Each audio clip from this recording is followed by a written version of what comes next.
আসসালামু আলাইকুম আমার প্রাণপ্রিয় দর্শকরা, আজকের দিনে সবাইকে স্বাগতম।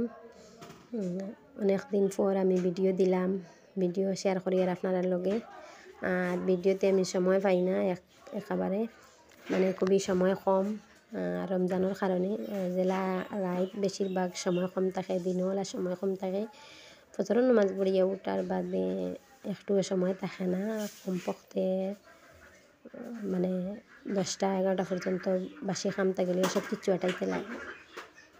আটানির পরে 10টা, 10:30, 11টা বাজি গেল। 11টা থেকে তুমি গোসল টোসল করলা, নামাজ পড়িলা, তিলাওয়াত করলা, যা কিছু আছে 2টা পরেও তুমি রান্না বাড়া থামাই গেলা। তখন আর ইনো সময় থাকে না, খুব সময় কম থাকে।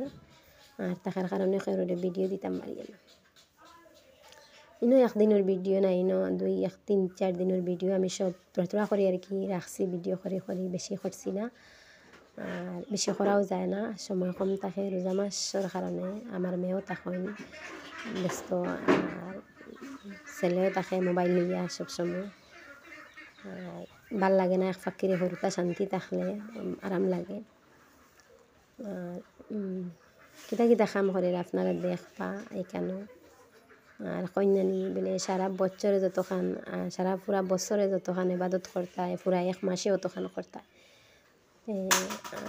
মানে বলতে রুটি কত কিছু আছে আমরা নাই, মানে বেটাই নখো বেটি নখো আদম জাত বলতে আল্লাহর কাছে অনেক অনেক ভুল আছে। তাইলে হয়তো জানি না কোন দিন শুদ্ধ করে দিবা আল্লাহ। শুনতে কইতে আখতা একদিন কিবান টান আখতা খেয়াল পড়ব যে আমার বন্দায় তো খান্দন খান্দের, আমি কিছু মাফ করে দেই। জানি না কত কিছু গুণা করি আর কত বলতে রুটি করি, আর ক্রমা দৃষ্টি চাই আর অনেকদিন। তাহলেও এর বাদেও রমজান শরীফও আলাদা একটা মজা লাগে আল্লাহ টাইম করতে, আল্লাহ করতে বা নামাজ পড়তে, তিলাওয়াত করতে, ইবাদত করতে বেশিরভাগ আরাম লাগে আমার। আর মানে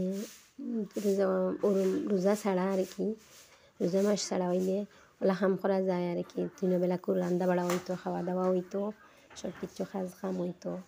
আর রোজা মাস হইলে এক টাইম খাইলা, একবার রান্না থামাইলা, সব কিছু রান্না শেষ করিয়া বার হয়ে গেলা, রান্না বাড়া শেষ করিয়া সব কিছু কিতা বানাই আর কেন আপনারা দেখতে পাইতরা। সবেও বানাই, মোবাইলেও দেখা যায় যারা যারা রান্নার ভিডিও, সবর ভিডিও দেখি। আর দেখলে তো বুঝতে পাইতরা কিতা বানাইছি। কোনো জিনিস আছে আমি নাও জানি, আপনারা ওই ফালুদাটা আমি বানানি জানিও না, আসলে আমি ভিডিও দেখি বানাইছি। তখন সাগুটার গন্ধ আমি খাইতাম পারি না। আচ্ছা, ওখানে বিদায় নিলাম। আল্লাহ।